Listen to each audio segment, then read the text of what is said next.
welcome back to OL Experts. This is your biology class where we try and make biology interesting and understandable. So today we are going to begin with the chapter crop production and management. So as the name suggests, आज हम जानने वाले हैं agricultural practices के बारे में, कैसे crop का production होता है, how do the farmers work and कौन-कौन सी agricultural practices होती हैं जो allow करती हैं efficient management of our food resources, the crops. So let us begin. तो सबसे पहले what exactly is agriculture उसके बारे में जान लेते हैं. The science which deals with the growth of plants and animals for human use is known as agriculture. यानी कि यहाँ पर हम बात करते हैं फार्मिंग की, including crop cultivation as well as animals को कैसे फार्म कर सकते हैं, animals को कैसे यूटिलाइज कर सकते हैं for human benefit. All that is included as part of the science of agriculture. Crop cultivation provides food for the survival of the entire population, and as you all know कि human population बढ़ती ही जा रही है, so the more the population, the more are the mouths to be fed. इसकी वजह से agriculture की जो practice है वो भी expand कर रही है. There are more crops that are grown, more staple food that need to be available to feed the growing population. और इसी वजह से जो क्रॉप प्रोडक्शन और मैनेजमेंट है वो भी एज सच ज़्यादा टेक्नोलॉजिकल हो रहा है, ज़्यादा एडवांस्ड हो रहा है, ज़्यादा मॉडर्न डे प्रैक्टिसेस इंक्लूड कर रहा है. So what exactly is a crop? When we talk about plants and when we talk about crops, दो अलग अलग चीजें होती हैं.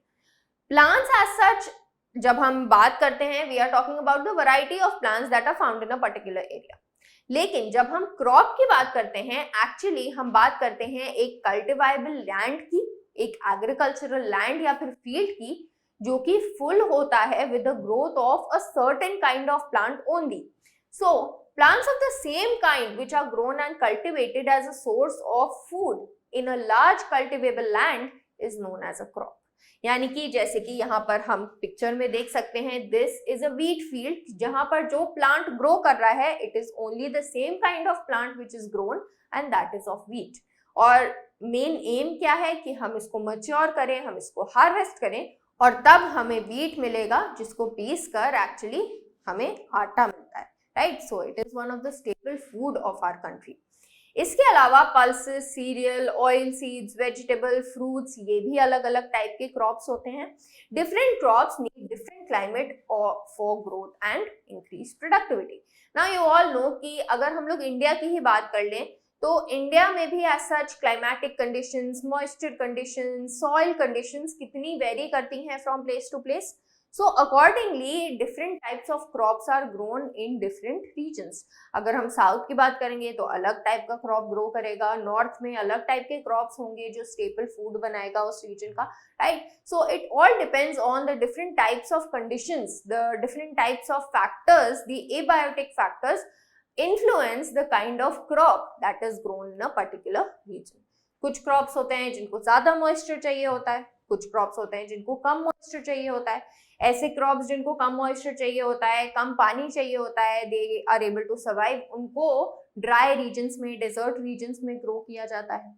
जबकि जो क्रॉप्स ज्यादा पानी मांगते हैं उनको ऐसे रीजन्स में ग्रो किया जाता है जहां पर रेनफॉल का रेट काफी ज्यादा होता है, right. So all that needs to be considered when planting a crop. Now since we are talking about the different kind of crops, let us also talk about the two main kinds, the kharif and the rabi crop, the winter crop and the rainy season or monsoon season crops. Kharif crops are actually grown during summer between June, July and harvested by September, October.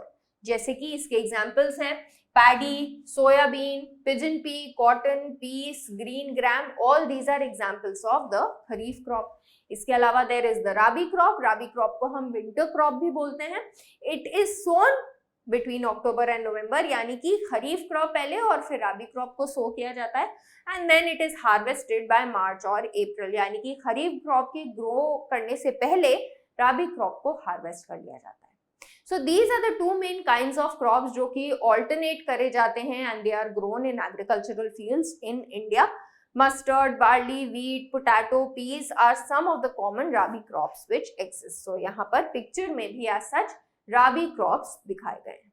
right? So again, the different kinds of crops which are grown are also dependent on the moisture conditions. कुछ होते हैं जो winter में temperature जब घटता है, उतनी rainfall नहीं होती है, तब ग्रो किए जाते हैं the rabi crops, and then there are the kharif crops जो कि एक्चुअली डिपेंडेंट होते हैं मॉनसून पर. सो जब ऑनसेट होने वाला होता है मॉनसून का, then these crops are sown, and monsoon अच्छा होता है तो इनकी हार्वेस्ट भी अच्छी पाई जाती है. इसके अलावा if we talk about the agricultural practices, now recent progress हुआ है एग्रीकल्चर में, टेक्नोलॉजी यूज होने लगी है, मॉडर्न इक्विपमेंट्स मशीन्स वगैरह यूज होने लगे हैं, और फार्मर्स को क्रॉप कल्टीवेट करने का एक सिस्टमैटिक तरीका आ गया है. The tasks that a farmer follows are known as agricultural practices. तो जो मेजर स्टेप्स हैं जो कि एग्रीकल्चर में इन्वॉल्व होते हैं वो इंक्लूड करते हैं, पहला preparation of soil, selection and sowing of seeds, addition of manure and fertilizers to increase the nutrient content of the soil, irrigation, obviously पानी देना बहुत important है crops को, protection from weeds and pest, यानी कि जो unwanted plants होते हैं या फिर जो pathogenic rodents वगैरह होते हैं उनसे protect करना plants को बहुत important होता है, then harvesting and storage. So these are the practices जो कि line wise follow करनी होती हैं when we are talking about agriculture in a technological based aspect. So first of all, let us talk about the first step, which is preparation of soil. Preparation of soil is the first step in cultivating crops for food production. Soil को prepare करना soil का preparation कहलाता है. Soil is prepared for sowing the seeds of the crop, and this is carried out by using various processes and tools. Soil का preparation करना बहुत ज्यादा important होता है, and it forms the base और foundation of crop and its yield. Crop की yield तभी अच्छी होगी जब सॉइल को हम अच्छे से प्रिपेयर करेंगे, उसमें जो भी एक्टिविटीज हो रही हैं as part of preparation of soil, they actually enrich the soil, they increase the aeration capacity, the percolation capacity of the soil, और इसीलिए preparation of soil as the first step is extremely important, इससे पहले कि seeds को सो किया जाए. सो इसमें क्या क्या इंक्लूड होता है? So the first step is tilling और प्लाविंग.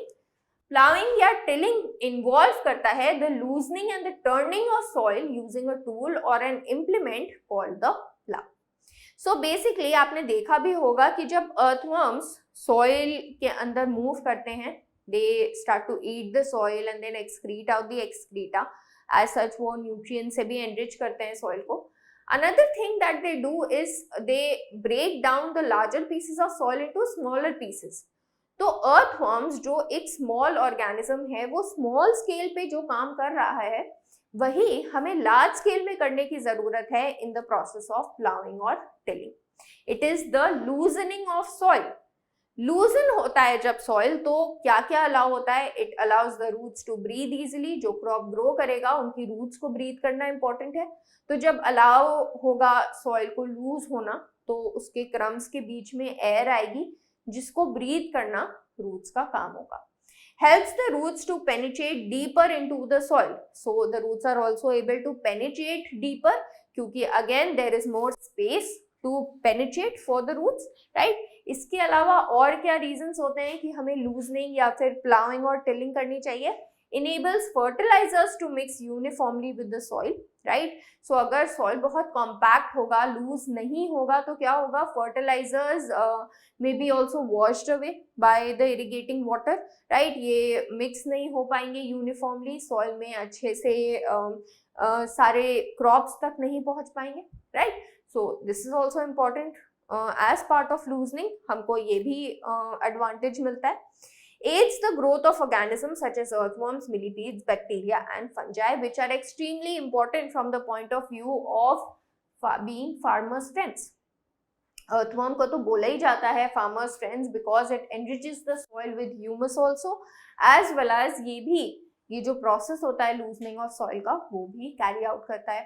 इसके अलावा there are so many kind of micro organisms, bacteria हो गए, फंजाई हो गए, जो कि अगेन न्यूट्रिएंट एनरिचमेंट करते हैं सॉइल की. They also sort of protect the crops from pathogenic attack, right? So that is also important here.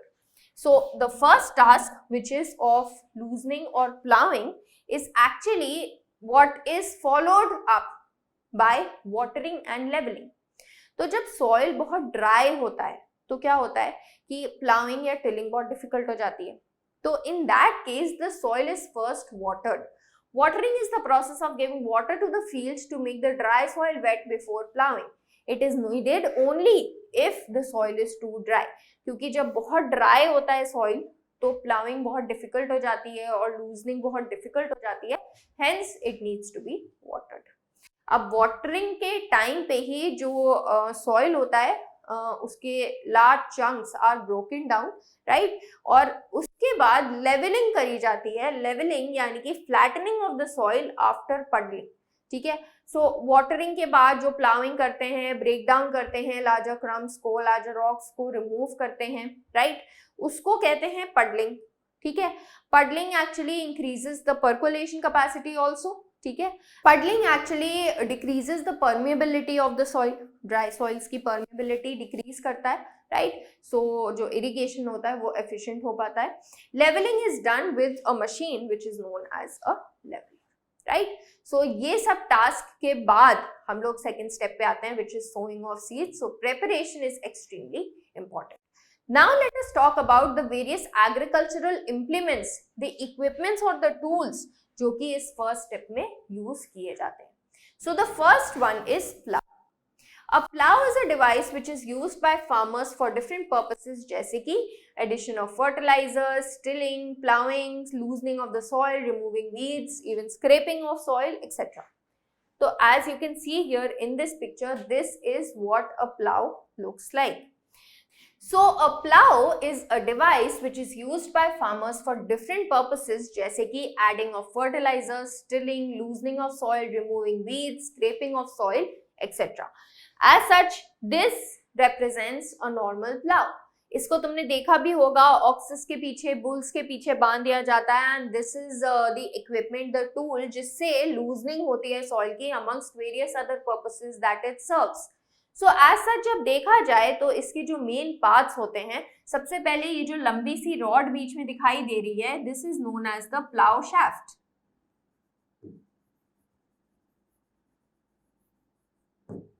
Right. The plough shaft actually joins the region जहां पर बुल के नेक पर ये रखा जाता है to the region that includes the blade जिसको loosening के लिए यूज किया जाता है. ये ट्राइंगुलर ब्लेड जैसा स्ट्रक्चर मेटालिक ब्लेड होता है, वो देख रहे हो. This is the main part of the plough which is known as the plough share, right. Apart from this जो हैंडलिंग होती है, it is through this little rod again which is known as the handle. And then there is the region, the log of wood जो कि नेक पर रखा जाता है दोनों बुल्स के, एंड देन बीच में उससे ये प्लाउ शाफ्ट अटैच्ड होता है along with the plough share, उसको बोलते हैं beam, right. So these are the basic regions of a plough. So as you can see here, you can read here, it contains a strong triangular iron strip called plowshare. The main part of the plow is a long rod of wood which is called a plow shaft. There is a handle at one end of the shaft. The other end is attached to a beam which is placed on the bull's neck. तो इस तरीके से पूरा setup होता है and then the plowing or the tilling begins, right? अब क्या होने लगा है? A wooden traditional plow can be operated by a pair of ox and a man, as you can see here in the picture.